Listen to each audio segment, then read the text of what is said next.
سبحان اللہ، واہ کیا بات ہے، سبحان بابا نے کیا کہا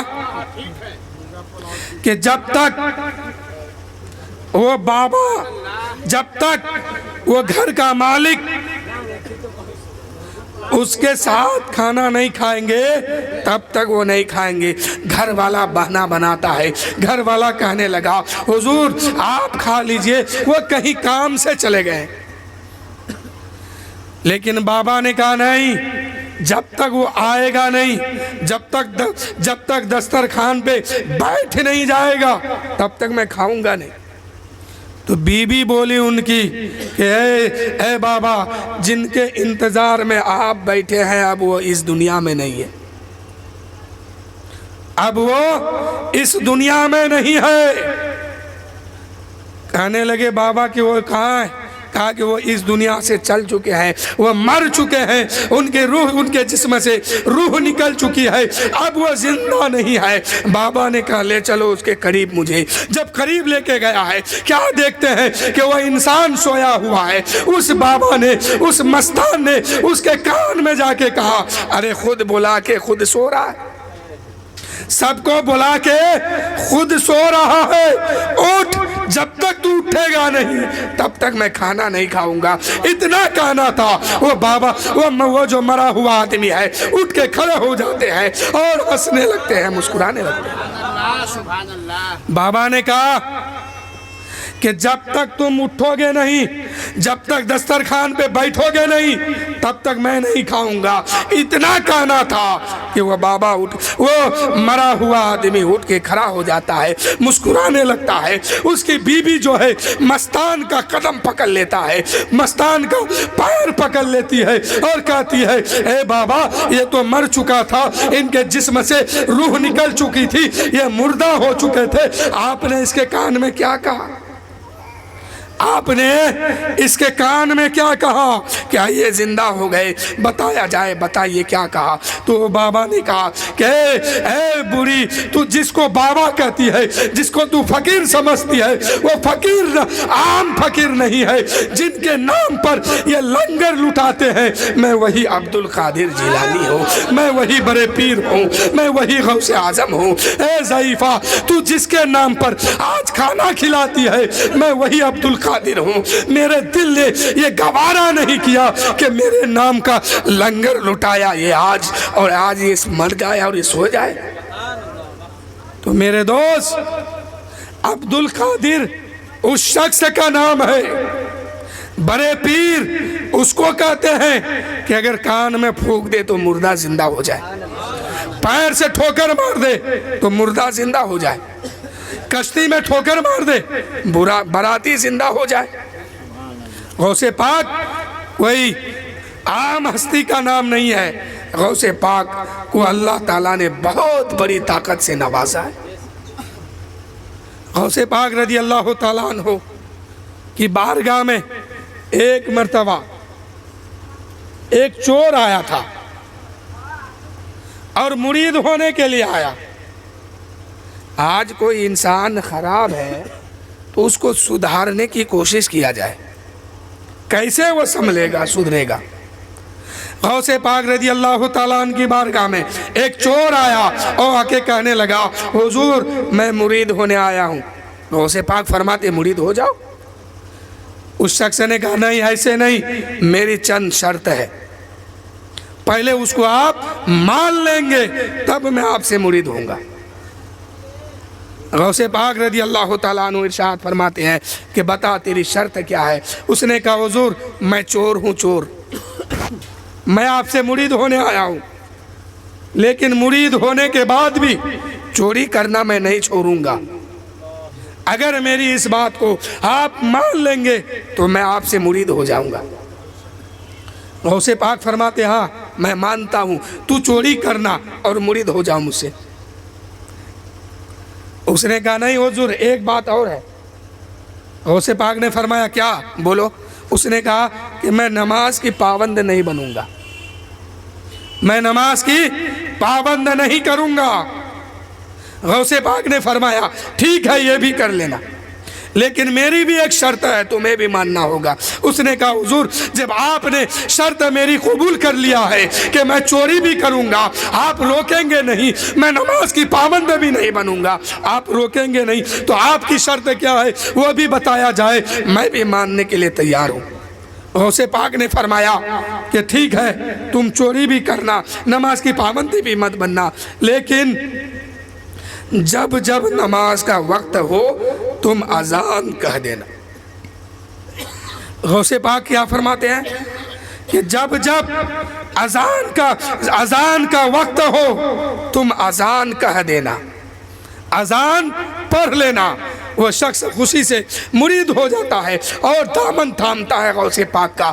غوث پاک کی نظر کو دیکھیے، ولایت دیکھیے، ایک چور کو مرید کر رہے ہیں تو اجازت دیتے ہیں کہ تم چوری بھی کرنا، نماز کی پابندی بھی مت کرنا، لیکن تم مرید صرف ہو جاؤ، لیکن میری شرط یہ ہے کہ تم اذان ٹائم سے دینا۔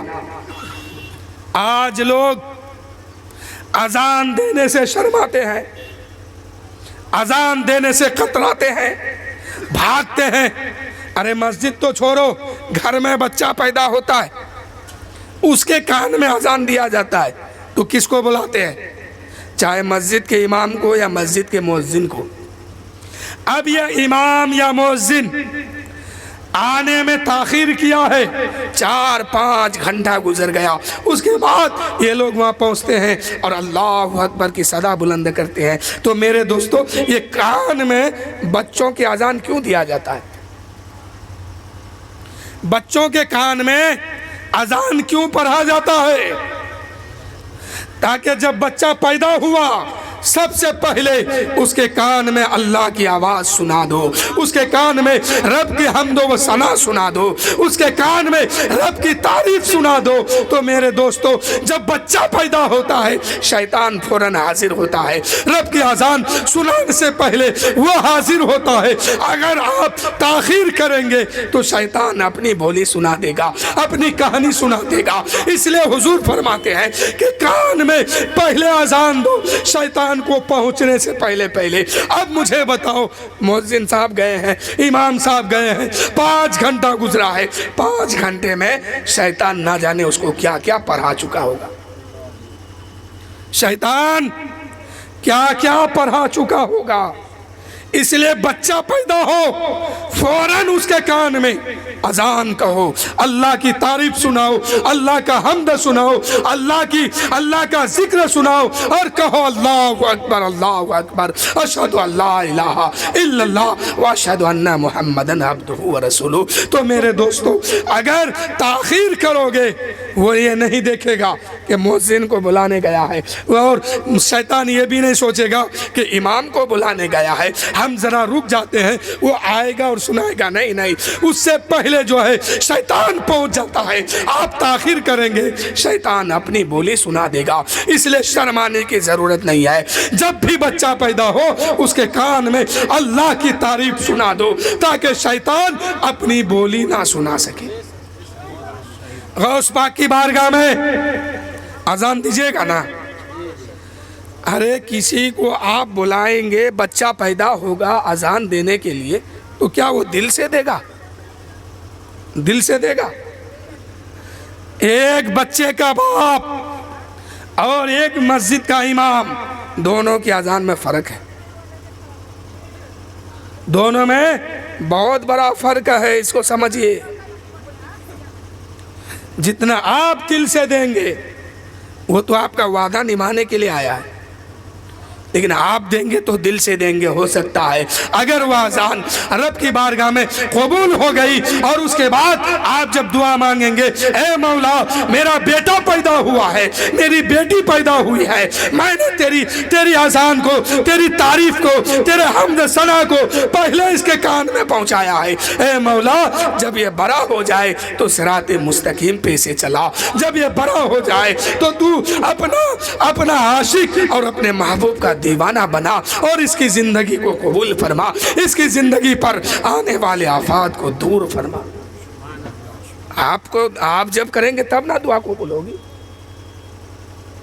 تو غوث پاک کیا کہتے ہیں کہ اے میرے مرید، اے شخص تم مجھ سے مرید ہو جاؤ، چوری بھی کرنا لیکن وقت سے اذان کہنا، اذان پڑھنا، جب جب نماز کا وقت ہو تب تک اذان پڑھتے رہنا۔ میرے دوستو، انہوں نے کہا میں ہاتھ دیتا ہوں بڑے پیر کے ہاتھ میں، لیکن وہ سمجھا نہیں کہ یہ ہاتھ کس کے ہاتھ میں جا رہا ہے۔ یہ بڑے پیر ہیں، بڑے پیر، یہ اچھے کو، اچھے مکار کو، اچھے کفار کو بھی کلمہ پر آگے چھوڑا ہے۔ یہ غوث اعظم رضی اللہ تعالیٰ عنہ کی کرامت ہے کہ جو بھی غوث پاک جس پہ نظر ڈال دیتے ہیں وہ کلمہ پڑھ کے مسلمان ہو جاتا ہے، وہ کلمہ پڑھ کے مسلمان ہو جاتا ہے۔ وہ شخص کہتا ہے حضور میں آپ سے مرید ہونے آیا ہوں، لیکن میری شرط یہ ہے کہ میں نماز جو ہے ٹائم سے نہیں پڑھوں گا اور اس کی پابند بھی نہیں بنوں گا، اور میں چوری بھی کروں گا۔ کیا کروں گا؟ چوری کروں گا، چوری۔ غوث پاک فرماتے ہیں ٹھیک ہے، تیری شرط مجھے منظور ہے، لیکن میری بھی شرط ہے کہ جب جب اذان کا وقت ہو اذان کہنا سن اور اذان دینا۔ گھر گیا، مرید تو ہو گیا، مرید ہو گیا، گھر گیا ہے۔ گھر جانے کے بعد ظہر کا وقت ہوا، گھر کے سامنے کھڑا ہو گیا، اللہ اکبر اللہ اکبر، اشہد ان لا الہ الا اللہ، اشہد ان لا الہ الا اللہ۔ بی بی ہنس پڑی، وہ کہنے لگی اے تو یہ کون سا ڈرامہ پھر شروع کر دیا ہے؟ پہلے تو چور تھا، پہلے تو گنڈا تھا، ڈاکو تھا، آج یہ تم کیا کر رہے ہو؟ اس نے کہا کہ میں مرید ہو کے آیا ہوں، غوث پاک کی بارگاہ میں میں گیا تھا اور ان کے ہاتھ میں ہاتھ دیا ہے اور مرید ہوا ہے۔ تو ان کی بیوی کہنے لگی وہ چوری؟ تو اس نے کہا کہ میں نے پہلے ہی کہہ دیا تھا کہ میں چوری کرنا نہیں چھوڑوں گا۔ بی بی کہتی ہے ارے تو مرید ہو گیا، اذان بھی دیتا ہے اور وہ چوری۔ اس نے کہا کہ میں پہلے ہی کہہ دیا ہے کہ میں چوری کرنا نہیں چھوڑوں گا۔ کہا کہ اچھا، ایک دن گزرا، 2 دن گزرا، 3 دن گزرا، 5 وقت پابند کے ساتھ اذان دیتا ہے، فجر کو بھی، ظہر کو بھی اور عصر کو بھی، مغرب عشاء سب اذان ہی دیتے ہیں، لیکن نماز نہیں پڑھا، نماز نہیں پڑھا۔ 1 دن گزرا، 2 دن گزرا، 3 دن گزرا، پھر بی بی سے رہا نہ گیا۔ بی بی کہنے لگی ارے یہ تو ڈرامہ کیا کرتا ہے، اذان دیتا ہے لیکن نماز نہیں پڑھتا ہے۔ تو کہتا ہے کہ میں نے یہ بھی وعدہ کیا ہے، میں نے یہ بھی کہہ دیا ہے کہ اذان تو دوں گا مگر نماز نہیں پڑھوں گا، اذان دوں گا مگر نماز کی پابند نہیں کروں گا۔ اس نے کہا اچھا، بہت اچھا ڈرامہ تم کر رہے۔ 4-5 دن جب گزر گیا، گھر میں کھانے کی چیز جب ختم ہو گئی، ایک غریب انسان نہ کمائے تو کتنا دن چلے گا؟ ہفتہ 10 دن۔ اب یہاں اذان ہی پہ زندگی گزر رہی ہے۔ کچھ دن جب گزرا ہے، بی بی کہنے لگی او ڈرامہ باز، آج گھر میں کھانے کے لیے کچھ نہیں ہے۔ کہا اچھا، تب میں نے تو وعدہ کر لیا ہے، ابھی لے کے آتا ہوں۔ گیا اور جانے کے بعد بغداد میں سب سے امیر گھر میں گزرا، اور جانے کے بعد امیر کے گھر میں بہت سارا مال ہے، بہت دولت ہے۔ اب اس نے کیا کیا، ایک طرف سے سب کو سمیٹنا شروع کیا، سب کو اپنے پوٹلی میں باندھنا شروع کیا۔ شروع کرتے کرتے اور جمع کرتے کرتے رات ختم ہو گئی، اور سب کو لے کے جب نکلا، دروازے سے باہر قدم کیا تو کیا دیکھتا ہے کہ صبح سویرا ہو گیا ہے، فجر کا وقت ہو گیا ہے۔ غوث پاک سے وعدہ کیا تھا، وہ وعدہ یاد آ گیا اور کہنے لگا، سارے سامان کو ایک جگہ رکھ دیا اور کان میں انگلی ڈالا، اللہ اکبر اللہ اکبر کہنے لگا۔ گھر والے اٹھے ہیں اور سوچنے لگے، گھر والے کہتے ہیں اتنا بڑا مبلغ کون ہے، اتنا بڑا مؤذن کون ہے جو آج میرے چوکھٹ میں آ کے اذان دیتے ہیں، آج میرے گھر پر آ کے اذان دیتے ہیں۔ اس نے اٹھا اور وضو بنایا، وضو بنانے کے بعد اس کے پیچھے جا کے کھڑا ہوا۔ جب اذان مکمل ہو گئی تو کیا دیکھتے ہیں کہ پورے محلے کے لوگ جمع ہو گئے۔ جب پورے لوگ جمع ہو گئے اور سب نے سوچا کہ اس سے بہتر مبلغ کون ہوگا، اس سے اچھا مؤذن کہاں ملے گا، اس سے اچھا تبلیغ کون کرے گا دین کا۔ گھر پہ آ کے اذان دیتے ہیں تو چلو اس کے پیچھے نماز پڑھیں گے. اس قوم نے، اس کے گاؤں کے لوگ نے، پورے گاؤں والے جمع ہوتے ہیں، وضو بنا کے صف باندھ لیتے ہیں کہ ان کی اذان ختم ہوگی، نماز بھی اسی کے پیچھے پڑھ لیں گے. اور آج تک وہ نماز پڑھا نہیں تھا. واہ عبد القادر کی کرامت، سبحان اللہ سبحان اللہ. غوث پاک کی کرامت. غوث پاک کے ہاتھ میں ہاتھ دیا ہے اور غوث پاک کی نظر دیکھ رہی ہے کہ ایک نہ ایک دن یہ ایسا نمازی بنے گا کہ پھر کبھی یہ نماز چھوڑنے کی بات نہیں کرے گا. اذان ختم ہوئی ہے، پلٹا ہے تو کیا دیکھتا ہے کہ لوگ چاروں طرف سے گھیر لیا. اب یہ سوچتا ہے کہ اگر سامان کو ہاتھ لگاؤں گا تو پٹائی کے سوا کچھ نہیں ہے. اگر سامان کو ہاتھ لگاؤں گا تو مار کے سوا کچھ نہیں ہے. اور لوگ سمجھ رہے تھے کہ یہ تاجر ہے، دکاندار ہے، کہیں سے آیا ہے، اپنے سامان لے کے جا رہا ہے، ان کی سامان رکھی ہوئی ہے اور اذان کا وقت ہو گیا، نماز کا وقت ہو گیا، سامان رکھ کے اذان دے رہے ہیں. سوچا کہ اس سے بڑھ کر مبلغ ملنا مشکل ہے. اس نے کہا حضور اذان ہو گئی، نماز پڑھایا جائے. اتنے میں وہ کیا کیا، جو ہی دعا کے لیے ہاتھ اٹھایا، دعا مانگا، اس کے بعد فوراً کہا اللہ اکبر. اس نے سوچا کہ اگر دیر ہو گئی، لوگ پہچان گئے سامان کو تو میری پٹائی ہوگی، اس لیے سامان پر نظر پہنچنے سے پہلے نیت کر لو تاکہ یہ لوگ بھی پیچھے کھڑے ہو جائیں. نیت کیا، اللہ اکبر. فجر کا وقت تھا. فجر کے وقت میں امام کو زور سے قرات کرنا ہے. نماز کبھی پڑھا نہیں تھا.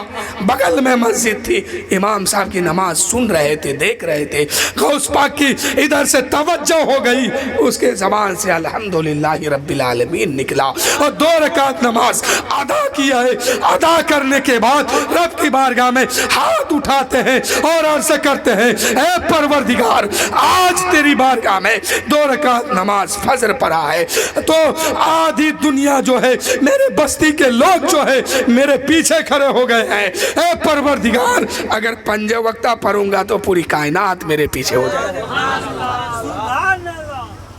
اس نے کیا کہا کہ یا اللہ، 2 رکعت پڑھنے کی برکت یہ ہے، 2 رکعت کی طاقت یہ ہے، نماز فجر کی طاقت یہ ہے کہ میں نے تیری بارگاہ میں اللہ اکبر کہا ہے، تو نے زمانے کو میرے پیچھے کر دیا ہے اور تو نے مجھے اس کے اندر محبوب بنا دیا ہے، ان لوگوں میں کامیاب بنا دیا ہے. اگر 5 وقتہ پڑھوں گا تو میں کتنا محبوب بن جاؤں گا، کتنا لوگوں کے اندر چہیتا بن جاؤں گا، لوگوں کے اندر میری محبت بچ جائے گی. اس نے کہا مولا، آج میں توبہ کرتا ہوں، آج کے بعد کوئی نماز نہیں چھوٹے گی.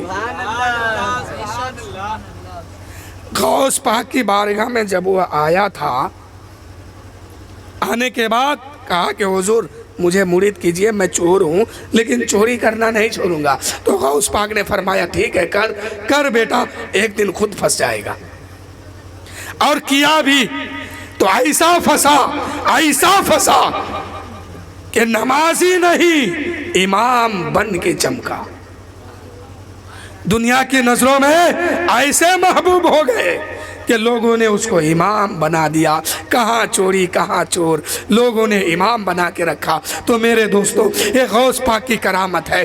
اگر غوث پاک کسی چور کے اوپر نظر ڈال دیتے ہیں تو وہ بادشاہ نہیں، ولی بن جاتا ہے، وہ جنتی ہو جاتا ہے. اگر غوث پاک کسی قبر میں ٹھوکر مار دیتے ہیں تو مردہ اٹھ کے کھڑے ہو جاتے ہیں.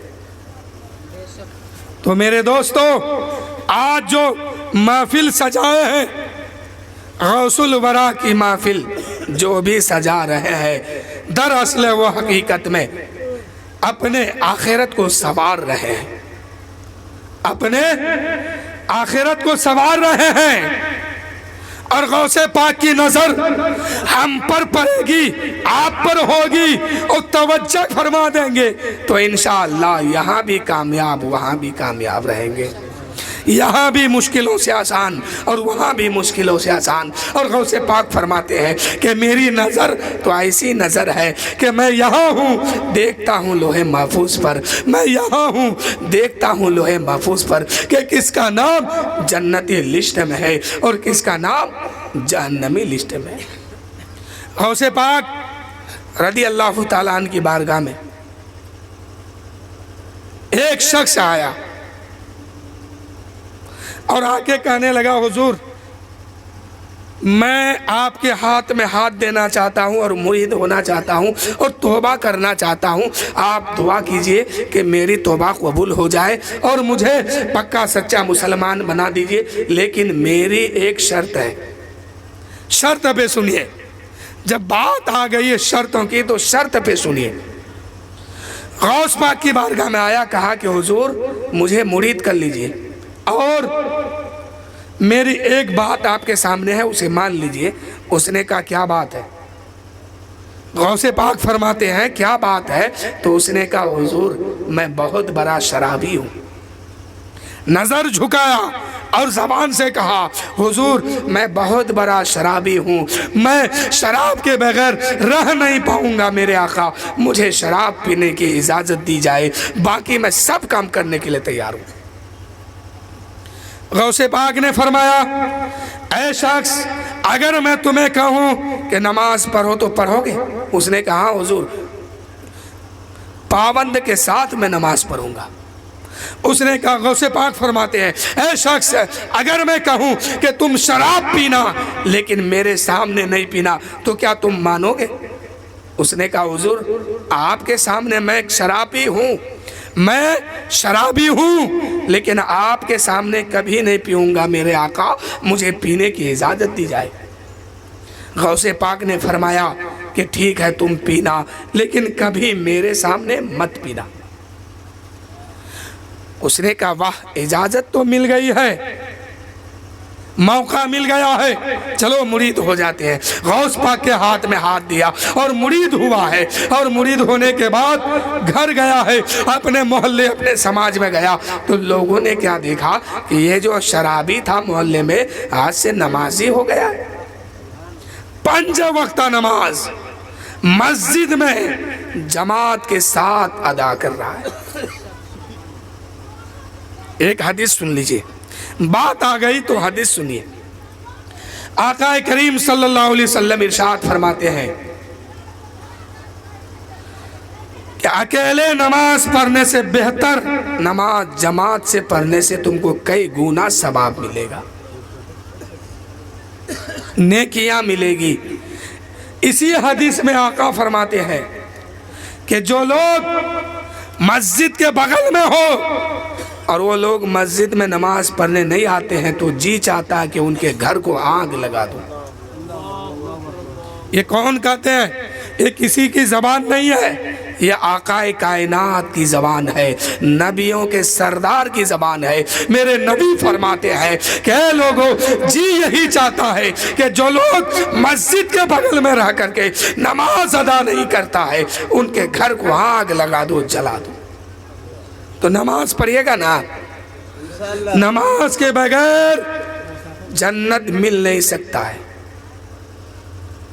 کسی کو بھی نہیں, چاہے وہ پیر کا بیٹا ہو یا سید کا بیٹا ہو یا کسی خان کا بیٹا ہو یا پٹھان کا بیٹا ہو یا کسی شیخ کا بیٹا ہو یا انصاری کا بیٹا ہو, کسی کا بیٹا ہو, اگر حد بلوغیت کو پار کیا ہے اور نماز اس پر فرض ہو گئی ہے اور نماز ادا نہیں کیا ہے تو ایک ایک رکعت کے بدلے میں 80 سال جہنم میں جلنا ہوگا. میرے دوستو بڑی مشکل گھڑی ہے. صحابہ نے حضور کی بارگاہ میں عرض کی یا رسول اللہ, میرے نبی فرماتے ہیں اے صحابہ سنو, ایک نمازی اپنے گھر سے نکلا ہے اور مسجد کے طرف جا رہا ہے نماز پڑھنے کی نیت سے, اور اگر راستے میں موت ہو گئی تو شہادت کا درجہ اسے ملے گا. کس کا درجہ؟ بولیے شہادت. شہادت کس کو کہتے ہیں؟ سر کٹانے کے بعد. لیکن یہاں نماز پڑھنے کے لیے جا رہے ہیں, سر نہیں کٹایا ہے۔ نبی فرماتے ہیں کہ گھر سے وضو بنا کے مسجد کے طرف نکلا ہے نماز پڑھنے کی غرض سے، نماز کی نیت سے، اگر راستے میں موت آ گئی تو اسے شہادت کا درجہ ملے گا، اس کو جنت مل جائے گی۔ سبحان اللہ، اللہ اکبر۔ صحابہ نے عرض کی یا رسول اللہ، یا حبیب اللہ۔ صحابہ کرام نے جو سوال کیا یا پوچھا تو ہم سبوں کے لیے سمجھنے کے لیے صحابی رسول عرض کرتے ہیں یا رسول اللہ کرم فرمائیے، اے میرے آقا، ایک انسان گھر سے وضو بنا کے چلا ہے، ابھی مسجد نہیں پہنچا ہے، نماز بھی نہیں پڑھ پایا ہے، راستے میں موت آ گئی، اس کو شہادت کا درجہ ملے گا، لیکن میرے آقا ایک انسان گھر سے وضو بنا کے مسجد تک گیا ہے اور نماز فجر بھی ادا کیا ہے، نماز ظہر بھی ادا کیا ہے، یعنی جس نماز کو پڑھنے کے لیے وہ گیا ہے اس نماز کو ادا کر کے واپس گھر پہنچ گیا ہے، تو ان کے بارے میں کیا حکم ہے؟ لوگ نمازی کو گالی دیتے ہیں نا، لوگ کہتے ہیں کہ یہ نماز پڑھتا ہے پھر بھی برا کام کرتا ہے، نماز پڑھتا ہے پھر بھی اچھا کام نہیں کرتا، غلط کام کر دیتا۔ تو میرے دوستو، یہ نماز کی غلطی نہیں ہے، اس انسان کی غلطی ہے۔ قرآن ہے، اللہ فرماتا ہے قرآن میں کہ سچوں کے ساتھ ہو جاؤ، اچھوں کے ساتھ ہو جاؤ۔ جب اچھوں کے ساتھ ہو کے نماز پڑھو گے تو انشاءاللہ وہ نماز ہر برائی، ہر بے حیائی سے آپ کو روکتے ہوئے نظر آئے گی۔ نبی کریم کی بارگاہ میں صحابہ عرض کرتے ہیں یا رسول اللہ، جو انسان گھر سے چلا ہے، وضو بنا کے گیا ہے اور مسجد پہنچا ہے، نماز ادا کیا ہے، جماعت کے ساتھ پڑھا ہے، پھر واپس آیا تو ان کے بارے میں وہ مرا نہیں ہے، تو ان کے بارے میں کیا حکم ہے؟ نبی کریم صلی اللہ علیہ وسلم ارشاد فرماتے ہیں، اے صحابی سنو، ایک انسان اپنے گھر سے چلا ہے، وضو کے ساتھ چلا ہے، مسجد پہنچا ہے، نماز ادا کیا ہے، جماعت کے ساتھ کیا ہے، اس کے بعد واپس آیا ہے، راستے میں موت نہیں آ گئی، وہ بچ گیا ہے، تو اللہ تعالیٰ اس کے پچھلے زندگی کے گناہ کو معاف فرما دیتا ہے۔ اللہ تعالیٰ اس کے زندگی کے ہر گناہ کو معاف فرما دیتا ہے۔ تو میرے دوستو، نماز پڑھنے کی برکت یہ ہے کہ اگر کوئی صغیرہ گناہ بھی نام اعمال میں ہے تو اللہ تعالیٰ اس نماز کی برکت سے اس گناہ کو معاف فرما دیتا ہے۔ لیکن ہم لوگ کیا کرتے ہیں کہ مسجد میں پانی ہے اور اسی سے ہم وضو بناتے ہیں، کیوں؟ کہ ہم نے چندہ دیا، چندہ وصول کرنا ہے، یہی نیت ہے کہ ہم نے چندہ دیا ہے مسجد میں موٹر اور نل لگانے کا، تو اس کا حق ادا کرنے کے لیے اسی میں وضو بناتے۔ نہیں میرے دوستو، مسجد میں جو پانی کا انتظام ہے، مسجد میں جو نل کا انتظام کیا گیا ہے، وہ آپ کے لیے نہیں ہے، ہرگز نہیں آپ کے لیے ہے، وہ مسافروں کے لیے انتظام ہے، جو باہر سے لوگ آئے ہیں یا کچھ دیر پہلے اس مسجد میں لوگ ٹھہرے ہیں، تو اس کے لیے وہ پانی کا انتظام ہے۔ آپ نماز پڑھنے جاتے ہیں تو گھر سے وضو بنا کے جائیے، گھر سے وضو بنا کے جائیں گے تو فائدہ کیا ہے؟ حدیث سنا ہے، سنیے گا حدیث، ہاتھ اٹھا کے کہیے یا رسول اللہ۔ اللہ کا شکر ہے کہ آپ بیدار ہیں، سوئے نہیں ہیں۔ جب ایک انسان گھر میں وضو بناتا ہے اور گھر سے وضو بنا کے مسجد کے طرف قدم بڑھاتا ہے تو اللہ تعالیٰ ہر قدم کے بدلے میں اسے ثواب عطا فرماتا ہے۔ جو گھر سے وضو بنا کے چلیں گے، فائدہ کیا ہے؟ ارے نماز مسجد میں وضو بنائے یا گھر میں بنائے، دونوں طریقے سے نماز ہو جائے گی، لیکن فائدہ کس میں ہے؟ گھر سے وضو بنا کے چلیں گے تو اگر مسجد دور میں ہے، صحابی عرض کرتے ہیں یا رسول اللہ، اگر مسجد دور میں ہے اور گھر سے وضو بنا کے چلے، 100 قدم 200 قدم 2000 قدم چلیں گے، اسے کتنا ثواب ملے گا؟ آقا فرماتے ہیں اے صحابی سنو، جب گھر سے وضو بنا کے چلیں گے، ہر قدم کے بدلے میں اللہ تعالیٰ 10 نیکی عطا فرمائے گا اور 10 گناہ کو معاف فرما دے گا۔ تو میرے دوستو، اگر کسی کا گھر دور ہے، 500 قدم وہ چل کے آیا ہے،